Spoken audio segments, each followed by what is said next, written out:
What is up guys, Kharma Medic here and welcome back to another dose. If you're new to the channel, hi, my name is Nasser and I'm now a fourth year medical student studying at King's College London. In today's video, I'm going to tell you exactly how I was able to push myself and motivate myself daily in order to study 1,620 hours over a 6-month period in preparation for a huge medical school exam. I started studying for this exam in mid-February and I finished in middle of August, and I was doing between 8 to 10 hours of studying a day. The exam I took is called the USMLE Step 1. It's an 8-hour long exam that covers 4 years of biomedical science material and the first 3 years of medical school. So it has a ton of content, so much to learn and so much to do, and so that's why you have to study for it over such a long period of time. Throughout this study period, my studying schedule was to wake up at 7:30 and study from 9 till 1, take a lunch break from 1 till 3, study from 3 till 7, take a dinner break till 8:30, and then study from 8:30 till 10:30 p.m. So 10 hours of studying a day, really only taking breaks in order to eat, and then at night time to relax and have a little bit of fun. So how did I do it? How did I study for 8 to 10 hours a day for 180 days in a row?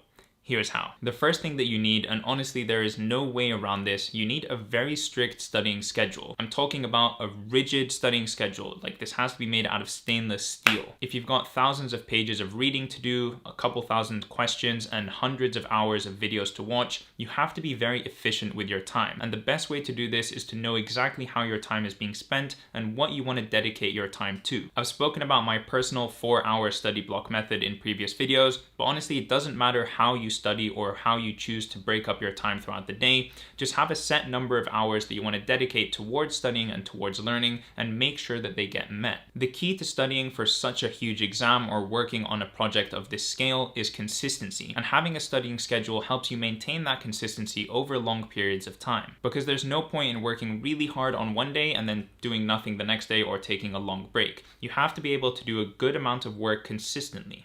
So when you make a schedule, no matter how you choose to make it, you need to stick to it. When that friend calls you and asks you to go for coffee, you have to say no. And when your friends hit you up on the group chat and want to play some Warzone on the PlayStation, sometimes you just have to say no. If something comes up in the middle of the day during your studying time, as best as you can, put that aside. Put it in your to-do list and tell yourself when you're going to do that thing later. But try and make sure that you actually do the things that you've set out for yourself for that day. The less exceptions that you have, or the less times that you let yourself break away from your studying schedule, the less likely you are to do that in the future. At the end of the day, all of this hard work that you're putting in and this studying, you're not doing for anybody else, you're doing it for you. And so if you make a promise to yourself and stick to what you've told yourself, then you won't let yourself down. It's all about discipline, discipline, discipline. Set a goal, plan out that goal, and stick to it effectively. The second thing that you absolutely have to do, and I really encourage no exceptions to this rule, is that you need to include something in your day or in your life that you actually find enjoyable, something that you actually have fun doing. Because there's no point in sitting down and studying forever, just hating yourself, getting depressed, feeling sad, losing motivation. You have to sprinkle in that studying and that hard work with other things that bring you joy and make you happy in your life. Whether that's hanging out with your friends, playing video games, drawing, reading, whatever it is that you enjoy doing, make sure that you find time to actually do that and schedule it in. Just like you put in your schedule that you want to study for 4 hours, you also want to put in 1 hour of free time, 1 hour of happiness, 1 hour of whatever I want. Me personally, I would stop studying at 10:30 p.m. and then I would have 2 hours from 10:30 to 12:30 to do all of these things. I would edit and record YouTube videos, I would catch up with my friends via calls, I would do my exercise like going for runs. Now if relaxing or having fun at 10:30 p.m. doesn't work for you, obviously that's perfectly fine. You can schedule in those hours of having fun or doing what you enjoy at any point in your day. As long as you stay on top of the studying that you've told yourself you're going to do, you can use your free time or fun time and put it in wherever you want. The third thing that I want to talk about, and I can't stress this enough, is exercise. Exercise is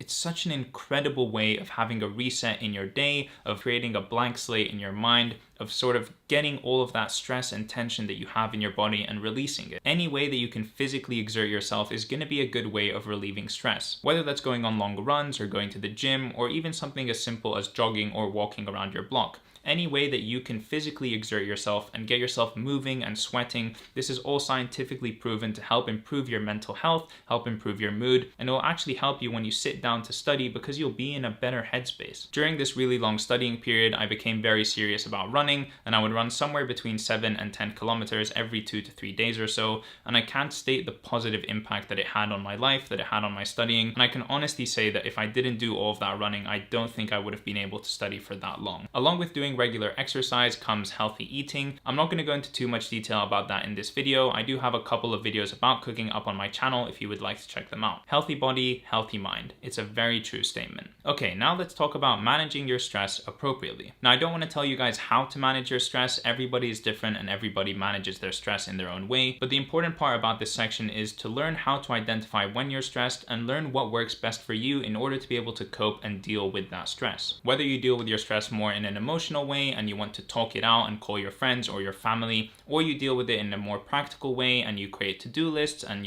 plans on how you want to eliminate that source of stress in your life, whatever it is that you do, make sure that you identify it and you actually do it. Don't let stress build up for long periods of time and just bottle up inside you, because one day it will all come out. And because this studying process is so long, it's important that you manage your stress throughout the whole time as opposed to in random bursts every couple of weeks or months. So now let me tell you about my personal way of managing stress and what personally works for me. So besides doing exercise as regularly as I can to sort of get rid of all of that stress and tension from my body physically, whenever a stressor arises for me throughout the day, I almost always deal with it as soon as it arises, get rid of it, get it out of my way. Because once it's off of my to-do list or off the forefront of my mind, I can get back to what I was originally doing. Of course, there's times when this isn't possible, and if that's the case, I make sure to write it down on my to-do list, and I tell myself exactly when I'm going to deal with the stressor, or exactly how I'm going to deal with the stressor in the future. That way, because I already know how I'm going to tackle this in the future, I won't be sitting about it and thinking about it while I'm trying to study or do whatever is in front of me. If I have any stressors throughout the day that are out of my control or I can't deal with at that time,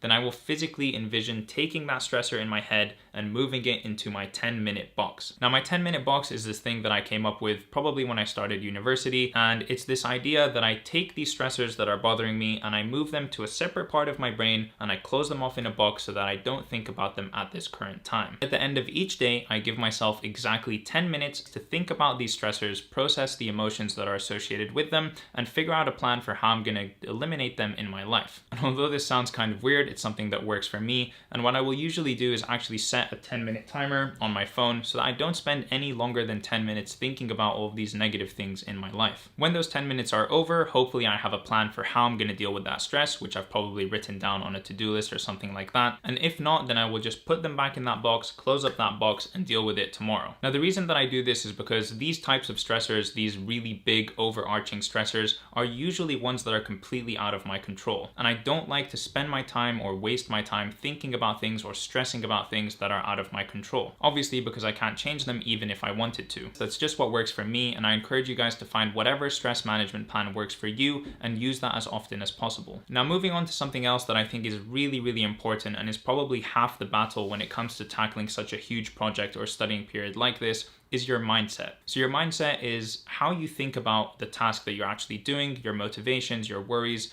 and sort of from what angle you approach what it is that you're doing. So for example, when I decided to write this exam about 7 months ago now, I knew for a fact that I was going to lose out on my summer. I wasn't going to be able to do as many social activities as I wanted to. And in fact, I was going to be doing something every single day that is pretty high stress and is going to take a lot of energy from me. And something that really helps me with that is sort of looking at the bigger picture. What is it that I'm really doing here? Obviously, I'm studying every single day in order to do this exam, but the reason that I'm doing this exam is so that I can keep my options open in the future for where I would possibly want to practice medicine. And if I know for a fact that that's something that I want to do and that is something that I'm okay with, then it sort of makes everything that comes after it easy to follow and sort of automatic. I like to think about these sort of big life decisions in a sort of like flowchart type of way. So let's say at the very top of the flowchart you have, do I want to have the option to practice medicine in multiple different countries? Yes or no. And then everything else underneath it sort of just follows on from that, and it becomes the obvious or logical next step. I really find that anytime you can take a small sliver of something positive out of a bad situation, anytime you can look at something from a sort of happy or brighter perspective,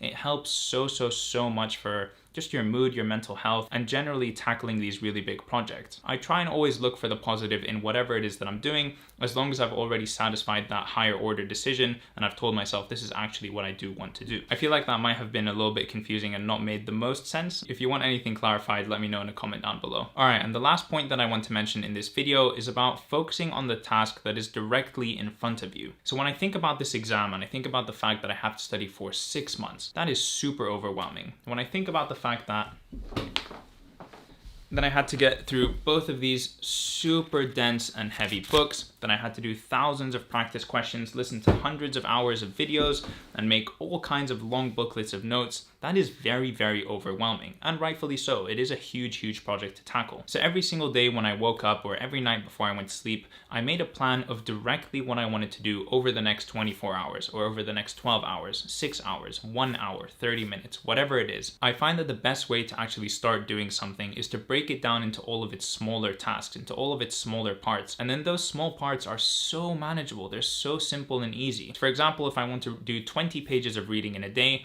I'll tell myself, okay, how about I complete the first 5 pages of reading in the next hour? Once I finish that hour, I could say, all right, now let me complete 5 pages of reading in the next hour. And that way, I'm always focused on directly what I need to do in the next period of time that's ahead of me, as opposed to thinking about the bigger picture, which can sometimes really stress me out or cause me to, think about everything and make me overwhelmed, which I just didn't need at the time. So for me, I usually think about these smaller blocks in terms of 4-hour blocks, but you can be as small and as specific as you want. And the smaller and more specific you go, the more manageable and easy or simple those tasks are to complete. And every time you complete a task, every time you do something that you told yourself you were gonna do, please tick that off of some list. Physically ticking off tasks that you need to do is such a good feeling. If you cross out something you had on your to-do list, this is genuinely a good feeling that helps motivate you, helps you see how much work you have done and how much work is still ahead of you. So I would encourage you, however it is that you want to visualize the fact that you are doing work, the fact that you are completing objectives that you've set for yourself,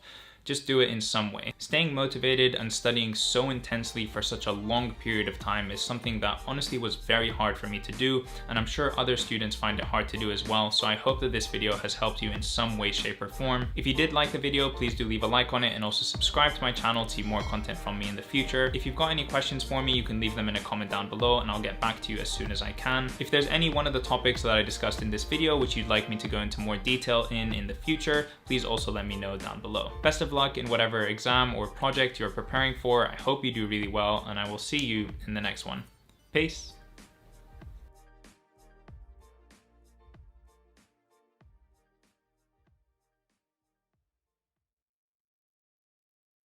Physically ticking off these tasks, physically ticking these tasks.